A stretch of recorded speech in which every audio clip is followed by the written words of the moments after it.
Assalamualaikum warahmatullahi wabarakatuh. Izin mempresentasikan makalah yang telah dibuat menjadi PPT ini dengan judul Pemanfaatan Reaksi Redoks untuk Pengelolaan Air Limbah dan Keberlanjutan Lingkungan dengan dosen pengampu Ibu RR Dina Asrifah ST MSc selaku dosen pengampu Satuan Proses dan Satuan Operasi Program Studi Teknik Lingkungan Fakultas Teknologi Mineral dan Energi UPN Veteran Yogyakarta. Dan untuk anggota-anggotanya ada saya sendiri Umar Saiful Hadi dengan NIM 114230109. Saya Kaiza Farah Farezi, NIM 114230116.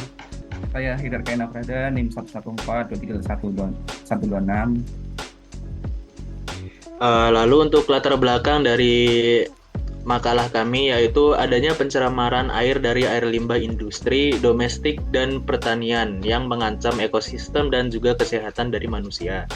Limbah cair yang mengandung logam berat, senyawa organik, dan zat berbahaya. Reaksi redoks dapat digunakan untuk mengelola limbah-limbah tersebut dengan mengubah polutan menjadi zat yang lebih aman. Untuk rumusan masalah ada 3 poin, yaitu bagaimana mekanisme reaksi redoks dalam pengelolaan air limbah. Lalu apa saja teknologi berbasis redoks yang dapat diterapkan, dan yang terakhir adalah apa tantangan dalam implementasi teknologi redoks. Untuk selanjutnya ada tujuan dari penelitian kami, makalah yang kami buat, yaitu yang pertama menganalisis mekanisme reaksi redoks dalam pengelolaan limbah. Yang kedua, mengidentifikasi teknologi redoks yang efektif, dan yang terakhir adalah merekomendasikan solusi untuk mengatasi tantangan-tantangan implementasi tersebut. Untuk teknologi berbasis redoks dan mekanismenya ini ada 3. Yang pertama ada metode lumpur aktif. Metode ini menggunakan mikroorganisme aerobik untuk menguraikan senyawa organik dalam limbah melalui oksidasi. Oksigen yang diberikan dalam tangki aerasi ini dapat mendukung aktivitas mikroba untuk mengubah bahan organik menjadi karbon dioksida dan hidrogen. Metode ini cocok untuk pada limbah domestik dan industri makanan. Terus yang kedua ada elektrokoagulasi. Teknologi ini memanfaatkan arus listrik untuk melepaskan ion logam dari elektroda anoda yang kemudian bereaksi dengan polutan dalam limbah.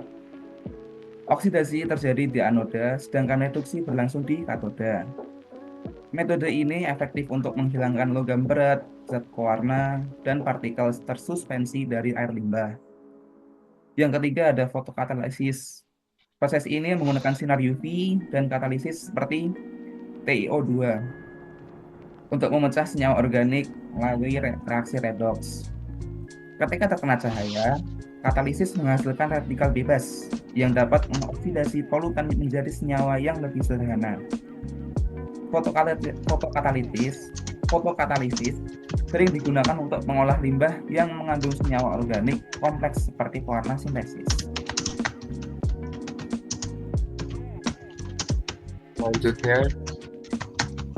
Selanjutnya adalah tantangan. Tantangannya antara lain yaitu adalah yang pertama biaya yang tinggi, yaitu investasi awal yang mahal terutama bagi industri kecil. Kemudian kurangnya SDM terlatih, yaitu keterbatasan pengetahuan dan dalam pengoperasian sistem.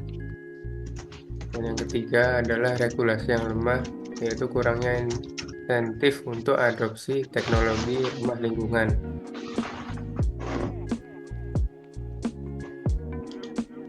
Kesimpulannya, teknologi berbasis redoks efektif mengolah limbah dan mendukung keberlanjutan. Kemudian dapat menurunkan BOD hingga 90% dan COD hingga 80%.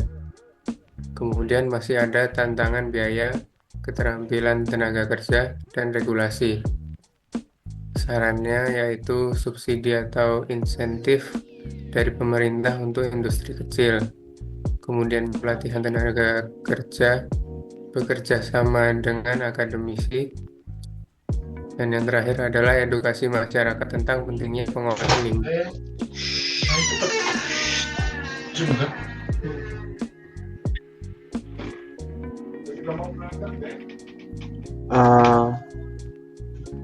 Itu saja dari kami. Assalamualaikum warahmatullahi wabarakatuh.